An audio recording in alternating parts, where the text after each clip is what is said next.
Dan ada mungkin beberapa orang atau mungkin ada orang-orang yang berasumsi, rumor yang bilang bahwa wah nanti kalau Pak Anies Baswedan jadi presiden, nanti organisasi-organisasi seperti FPI, HTI yang sekarang dinyatakan sebagai organisasi terlarang nanti bisa dikembalikan lagi dan tidak dilarang dan akhirnya jadi berkembang lagi. Ya. Sederhana. The best predictor of future pattern is your past pattern. Bicara tentang masa depan, lihatlah masa lalu. Lihatlah masa lalu. Okay. Jadi ketika kemudian kita memberikan asumsi, lagi-lagi asumsi ya. Yeah.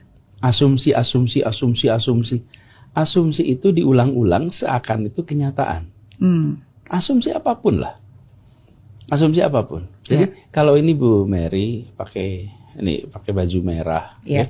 Tapi kita semua bilang biru, apa yang terjadi? Saya jadi bingung. Biru. Iya.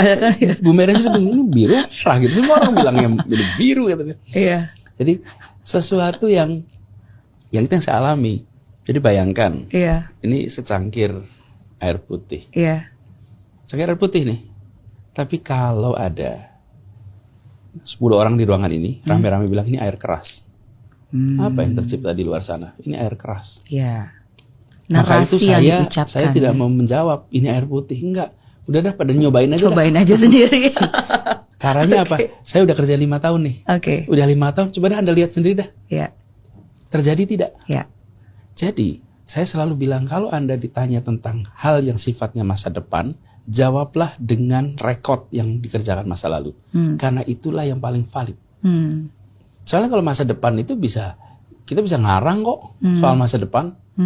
Tapi kalau masa lalu nggak bisa ngarang. Karena udah kejadian. Dan dalam psikologi kita tahu tuh, the best predictor of one's behavior adalah your past behavior. Future behavior adalah your past behavior.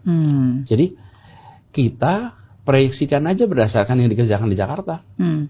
Bila dikerjakan Jakarta itu berdasarkan konstitusi, ya kira-kira ke depan akan begitu. Isu apapun. Seperti itu.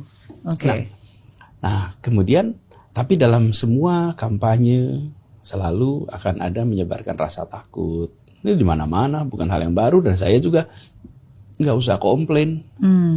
Saya dulu mengamati orang lain. Sekarang saya bagian diamatin gitu. Jadi ketika dulu saya ngamati, kenapa orang pada sensi ya diomongin gitu? Relax aja lah. Nah, sekarang saya juga harus relax dong. Biasa saja. Dan itu juga seumur-umur sejarah umat manusia. Di situ ada yang namanya gosip, ada yang namanya diomongin dengan biasa aja. Kita fokus pada apa yang mau kita kerjakan. Betul. Dan tidak usah menghabiskan ruang di dalam pikiran kita untuk itu, karena itu saya nggak pernah bahas, saya tidak pernah mengomentari, jalan aja. Kenapa? Karena saya yakin yang saya kerjakan ini insya Allah benar, untuk kepentingan orang banyak, dan itu yang saya pegang. Juga ketika kerja di Jakarta, saya kalau ambil keputusan itu 4 hal nih. 1, apakah memenuhi rasa keadilan? 2, apakah memenuhi kepentingan umum? 3, apakah ini memenuhi akal sehat? 4, apakah ini sesuai regulasi? Jadi urutannya bukan regulasi dulu.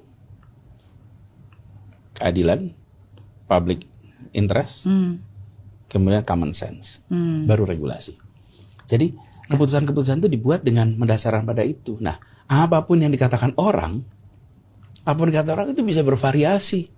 Kumpul 20 orang bisa punya 25 pendapat kok gitu. Nah, tapi saya ambil keputusan berdasarkan itu. Gitu kira-kira. Oke. Saya sangat setuju. Terima kasih sudah menjawab. Dan saya percaya, dan saya yakin Pak Anies juga setuju juga ya. Maksudnya daripada kita mengomentari apa yang netizen tulis di sosial media, lebih baik kita sendiri yang menuliskan itu dalam sejarah kan. Persis. Membuat sesuatu.